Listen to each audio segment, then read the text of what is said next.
दोस्तों, स्वागत है आपका हमारे इस चैनल सत्य शास्त्र ज्ञान पर। दोस्तों, अगर आप भी अपने जीवन में कुछ नया सीखने की चाह रखते हैं तो इस चैनल को अभी सब्सक्राइब कर लें। आज हम यह जानेंगे कि हमारी जन्म तारीख और महीने में कौन सा रहस्य छुपा है।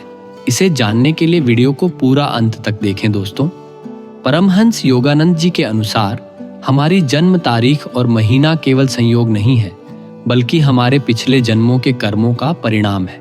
हर आत्मा इस संसार में एक विशेष समय पर आती है और उसी समय आकाशीय ग्रह नक्षत्रों की स्थिति उसके जीवन के उद्देश्य और प्रवृत्तियों को प्रभावित करती है। तारीख और महीना हमें संकेत देते हैं कि हमारी प्रकृति किस दिशा में झुकी हुई है, हमें किन परिस्थितियों से गुजरना होगा और किन गुणों को विकसित करके हम जीवन में उन्नति प्राप्त कर सकते हैं। योगानंद जी समझाते थे कि यह सब किसी भाग्य का कठोर बंधन नहीं है, बल्कि केवल दिशा सूचक है। जन्म समय के आधार पर हमें यह आभास होता है कि हमारे लिए कौन से कार्य शुभ रहेंगे और कौन से अशुभ परिणाम देंगे। उदाहरण के लिए, यदि किसी व्यक्ति की जन्म तिथि या माह उसे एक आध्यात्मिक झुकाव की ओर इंगित करता है तो उसके लिए आत्मिक साधना और ध्यान अत्यंत शुभ सिद्ध होगा। यदि कोई जन्मकाल ऐसा है जो भौतिक प्रयासों और कर्म प्रधान जीवन की ओर इंगित करता है तो उसके लिए कर्मठ रहना और ईमानदारी से कार्य करना सर्वोत्तम रहेगा। इस प्रकार जन्म तिथि और महीना यह संकेत देते हैं कि हमारी आत्मा किस प्रकार की राह को चुनकर तेजी से आगे बढ़ सकती है और किस राह पर चलकर हमें बाधाओं और दुखों का सामना करना पड़ेगा। योगानंद जी यह भी बताते थे कि केवल तारीख और महीना जान लेना काफी नहीं है। जीवन में सफलता पाने के लिए हमें आत्म संयम, नियमित साधना, सत्यनिष्ठा और ईश्वर पर विश्वास की आवश्यकता है। शुभ और अशुभ का वास्तविक अर्थ ग्रहों या तारीखों में नहीं है, बल्कि हमारी मानसिक अवस्था में है। जब हम अपनी जन्म तिथि और समय से मिले स्वभाव और प्रवृत्तियों को समझकर सही दिशा में प्रयोग करते हैं, तब वही हमारे लिए शुभ बन जाता है। लेकिन जब हम अहंकार, आलस्य या नकारात्मक प्रवृत्तियों में फंस जाते हैं तो वही परिस्थितियां हमारे लिए अशुभ सिद्ध होती हैं।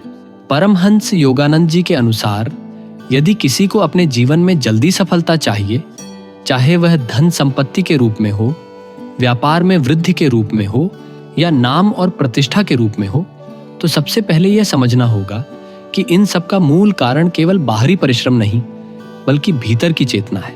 संसार में हर वस्तु ऊर्जा का रूप है और यह ऊर्जा हमारे विचारों, भावनाओं और विश्वासों से आकर्षित होती है। यदि हमारी चेतना में कमी, भय, संदेह या आलस्य भरा हुआ है तो बाहरी प्रयास भी उतना फल नहीं देंगे। लेकिन यदि हमारे भीतर दृढ़ निश्चय, सकारात्मकता और ईश्वर से जुड़ा हुआ विश्वास है तो धन, सफलता और यश अनिवार्य रूप से हमारी ओर खींचते हैं। योगानंद जी कहते थे कि जल्दी सफलता के लिए सबसे पहले मन को केंद्रित करना आवश्यक है। ध्यान के माध्यम से मन का बिखराव मिट जाता है और वही ऊर्जा जो पहले इधर उधर भटकती रहती थी एक दिशा में बहने लगती है। जब यह ऊर्जा किसी लक्ष्य पर केंद्रित होती है तो वह लक्ष्य तेजी से पूरा होता है। इसलिए वे ध्यान को केवल आध्यात्मिक साधना नहीं, बल्कि जीवन की हर उपलब्धि का आधार मानते थे। ध्यान के बाद जो संकल्प लिया जाता है उसकी शक्ति कई गुना बढ़ जाती है। यदि कोई व्यापारी ध्यान की शांति में जाकर अपने व्यापार की उन्नति का संकल्प करे और उसे पूरी श्रद्धा से अनुभव करे तो अवचेतन मन और ब्रह्मांडीय शक्ति दोनों उस दिशा में कार्य करने लगते हैं। ध्यान और संकल्प के साथ साथ योगानंद जी यह भी कहते थे कि सफलता पाने के लिए कर्म और ईमानदारी को जीवन का आधार बनाना होगा। केवल धन की चाह से प्रेरित होकर किया गया कार्य स्थायी नहीं होता, लेकिन जब हम अपने कार्य को सेवा और श्रेष्ठता की भावना से करते हैं तो लोग उस कार्य की ओर आकर्षित होते हैं और वही आकर्षण हमें नाम और धन दोनों दिलाता है। उनके अनुसार ईश्वर उन्हीं की सहायता करता है जो कर्मठ और सत्यनिष्ठ होते हैं। जल्दी सफलता पाने के लिए उन्होंने एक और रहस्य बताया था कि व्यक्ति को अपने भीतर निरंतर समृद्धि का भाव बनाए रखना चाहिए। यदि मन में यह भावना रहे कि मेरे पास कमी है, मेरे पास साधन नहीं है, मेरे पास अवसर नहीं है, तो यह अभाव की चेतना और अधिक अभाव को आकर्षित करेगी। लेकिन यदि ध्यान और सकारात्मक विचारों के माध्यम से हम अपने भीतर यह विश्वास जगा लें कि ईश्वर की अनंत समृद्धि मेरी ओर बह रही है, अवसर हर ओर से आ रहे हैं और मेरा हर कार्य सफल हो रहा है, तो यह भावना धीरे धीरे वास्तविकता बन जाती है। अवचेतन मन और ब्रह्मांडीय ऊर्जा इस विश्वास को सच कर देती है। योगानंद जी यह भी कहते थे कि धन और शोहरत का उपयोग केवल अपने लिए नहीं बल्कि दूसरों की भलाई के लिए करना चाहिए। जब हम अपने कार्य और सफलता को ईश्वर की सेवा और समाज की भलाई से जोड़ते हैं तो वह सफलता और भी तेजी से आती है और स्थायी बनती है। स्वार्थ से मिली सफलता थोड़े समय के लिए भले ही चमकदार लगे, लेकिन वह टिकती नहीं। लेकिन सेवा और ईश्वर स्मरण से जुड़ी सफलता जीवन को स्थायी समृद्धि और नाम दिलाती है। उनकी दृष्टि से जल्दी सफलता का मतलब यह नहीं कि हम शॉर्टकट ढूंढें, बल्कि यह कि हम अपनी आंतरिक और बाहरी शक्ति को एक ही दिशा में लगा दें। ध्यान, संकल्प, सकारात्मक सोच, कर्मठता और ईश्वर से जुड़ा हुआ विश्वास, ये सब मिलकर उस शक्ति को जागृत करते हैं जिससे व्यापार बढ़ता है, धन आता है और नाम भी मिलता है। और जब यह सब भीतर की शांति और आत्मबल के साथ जुड़ता है, तब सफलता केवल बाहरी नहीं बल्कि संपूर्ण हो जाती है। परमहंस योगानंद जी ये मानते थे कि सफलता और समृद्धि पाने की जड़ हमारे भीतर के विचारों और चेतना में छिपी है। बाहर की परिस्थितियां केवल उसी ऊर्जा का प्रतिबिंब हैं जो हम भीतर संजोते हैं। यदि हमारा मन नकारात्मक है, भय और संदेह से भरा है, तो हम चाहे कितनी भी मेहनत करें, सफलता दूर होती जाती है। लेकिन यदि हमारी चेतना को हम सकारात्मक, दृढ़ और ईश्वर से जुड़ा हुआ बना दें, तो सफलता और धन दौलत अपने आप हमारी ओर आकर्षित होते हैं। इसी आधार पर उन्होंने सफलता और समृद्धि को आकर्षित करने के लिए ध्यान और संकल्प, अफर्मेशन की विशेष विधियां बताई थीं। योगानंद जी कहते थे कि ध्यान केवल आत्मा के लिए ही नहीं बल्कि जीवन के हर क्षेत्र के लिए आवश्यक है। जब हम ध्यान में बैठते हैं और अपनी सांसों को शांत कर लेते हैं, तो हमारा मन बिखराव से निकलकर केंद्रित हो जाता है। इस एकाग्रता से हमारे विचारों की शक्ति बहुत बढ़ जाती है। साधारण अवस्था में हमारा मन हजारों दिशाओं में दौड़ता रहता है, लेकिन ध्यान से वह एक ही धारा में बहने लगता है। यही धारा हमारी इच्छाओं और संकल्पों को शक्ति देती है और उन्हें वास्तविकता में बदल देती है। ध्यान की अवस्था में योगानंद जी यह अभ्यास करने को कहते थे कि सबसे पहले अपने भीतर ईश्वर की उपस्थिति को महसूस करो। कुछ क्षणों तक शांति और प्रकाश को अपने हृदय और मस्तिष्क में उतरता हुआ अनुभव करो। जब यह अनुभव गहरा होने लगे, तब अपने भीतर वह संकल्प दोहराओ जो तुम्हारे जीवन की आवश्यकता है। उदाहरण के लिए, यदि समृद्धि चाहिए तो ध्यान के दौरान भीतर धीरे धीरे गहराई से यह भाव लाओ कि मैं ईश्वर की अनंत समृद्धि का हिस्सा हूं। धन, अवसर और सफलता सहज रूप से मेरी ओर आकर्षित हो रहे हैं। मैं ईश्वर की शक्ति से समर्थ हूं और मेरा हर कार्य सफल हो रहा है। यह केवल शब्द नहीं है, बल्कि ध्यान की शांति में दिया गया यह संकल्प अवचेतन मन पर गहरा प्रभाव डालता है। योगानंद जी समझाते थे कि यह अभ्यास केवल यांत्रिक रूप से न हो। जब संकल्प बोलो तो उसमें गहरी श्रद्धा, विश्वास और भावनात्मक ऊर्जा होनी चाहिए। संकल्प उतना ही शक्तिशाली होता है जितना हमारी भावना और विश्वास। यदि हम भीतर से शंका करें या आधे मन से दोहराएं, तो परिणाम भी आधे अधूरे ही होंगे। लेकिन यदि हम ध्यान की स्थिर अवस्था में पूर्ण विश्वास के साथ अपने संकल्प को आत्मा से जोड़ दें, तो वह धीरे धीरे बाहरी जीवन में फलित होने लगता है। वे यह भी कहते थे कि समृद्धि और सफलता को आकर्षित करने के लिए केवल मानसिक संकल्प काफी नहीं है, साथ ही कर्म और परिश्रम भी आवश्यक है। ध्यान और संकल्प से मन में जो विचार और प्रेरणा आती है, उन्हें जीवन के कार्यों में लागू करना जरूरी है। यह दोनों मिलकर ही वास्तविक सफलता का निर्माण करते हैं। संकल्प भीतर बीज बोता है और कर्म उसे अंकुरित करके वृक्ष बनाता है। योगानंद जी प्रार्थना को भी समृद्धि का एक महत्वपूर्ण साधन मानते थे। उनका कहना था कि हमें ईश्वर से न केवल भौतिक वस्तुएं मांगनी चाहिए, बल्कि यह भी प्रार्थना करनी चाहिए कि हमें सही अवसर, सही दिशा और सही निर्णय की बुद्धि मिले। जब हमारी चेतना ईश्वर से जुड़ती है तो हमें भीतर से यह मार्गदर्शन मिलने लगता है कि किस कार्य को कब और कैसे करना है। यही आंतरिक मार्गदर्शन जीवन में वास्तविक समृद्धि और सफलता का रहस्य है।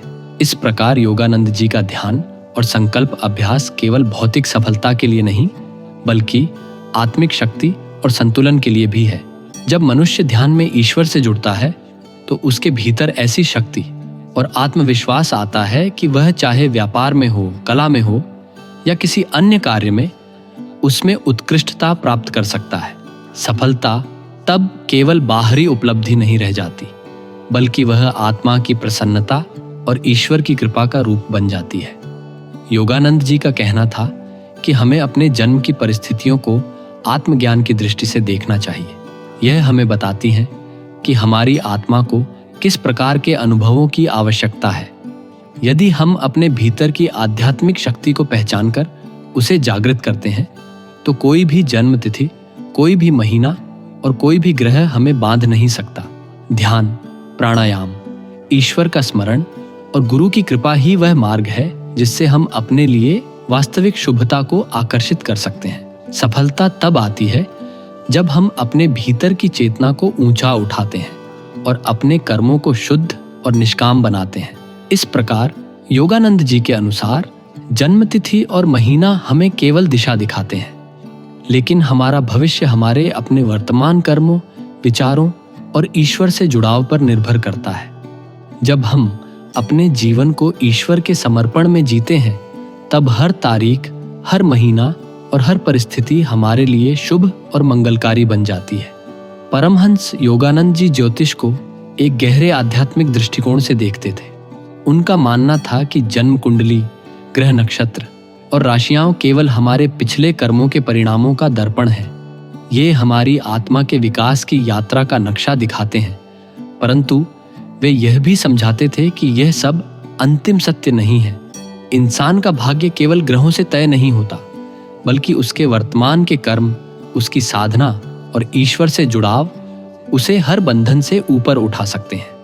योगानंद जी कहते थे कि जब आत्मा इस संसार में जन्म लेती है तो उसके साथ उसके पूर्व जन्मों के संस्कार और कर्म भी आते हैं। उसी आधार पर ग्रहों की स्थिति बनती है और ज्योतिष के द्वारा हम यह जान सकते हैं कि हमारे जीवन में किस तरह की प्रवृत्तियां, अवसर और चुनौतियां आने वाली हैं। जन्म कुंडली इस बात का संकेत देती है कि हमारा स्वभाव कैसा होगा, किन क्षेत्रों में हमें संघर्ष करना पड़ेगा और किन क्षेत्रों में हमें सफलता आसानी से मिलेगी। लेकिन वे यह भी स्पष्ट करते थे कि ज्योतिष हमें केवल संभावनाएं दिखाता है, यह कोई अटल और अपरिवर्तनीय नियम नहीं है। यदि मनुष्य केवल ग्रहों पर निर्भर हो जाए तो वह कर्म करने और अपनी चेतना को ऊपर उठाने की शक्ति को भूल जाता है। योगानंद जी का कहना था कि ध्यान, प्रार्थना और परमात्मा से गहरे संबंध के माध्यम से इंसान अपने भाग्य को बदल सकता है। ग्रहों का प्रभाव केवल तब तक है जब तक मनुष्य स्वयं को शरीर और मन तक सीमित मानता है। जैसे ही वह अपने भीतर की आत्मा को पहचान लेता है, वह उन प्रभावों से परे चला जाता है। उन्होंने यह भी समझाया कि जन्म कुंडली देखकर हम यह जान सकते हैं कि हमें किन क्षेत्रों में सजग रहना चाहिए, कहाँ हमें अपने भीतर सुधार की आवश्यकता है और किस प्रकार की चुनौतियां हमारे विकास का मार्ग बनेंगी। परंतु सबसे बड़ी शक्ति स्वतंत्र इच्छा और साधना की है। योगानंद जी मानते थे कि ज्योतिषी का काम केवल मार्गदर्शन करना है, लेकिन वास्तविक निर्णय और परिवर्तन का अधिकार हर व्यक्ति के अपने हाथ में है। इस प्रकार योगानंद जी के अनुसार जन्म कुंडली भविष्य बताने का साधन नहीं बल्कि आत्मज्ञान और आत्म सुधार का माध्यम है। यह हमें यह समझने में मदद करती है कि हमारी यात्रा किस दिशा में है, लेकिन यह अंतिम सत्य नहीं है। अंतिम सत्य केवल तब अनुभव होता है जब हम परमात्मा से सीधे जुड़ते हैं और अपनी आत्मा की स्वतंत्रता को पहचानते हैं। यह मानव जीवन हमें भगवत प्राप्ति करने के लिए मिला है। अपने माता पिता और बड़े बुजुर्गों की सेवा करनी चाहिए, धर्म के मार्ग पर चलना चाहिए, बुरी और गंदी आदतों का त्याग करें, श्री भगवान का स्मरण करते हुए प्रत्येक कार्य करें। अब भी जीवन में सुख और शांति का अनुभव होने लगेगा। दोस्तों, चैनल को सब्सक्राइब करें, वीडियो को लाइक और अपने प्रेमी जनों के साथ शेयर करना मत भूलना। धन्यवाद।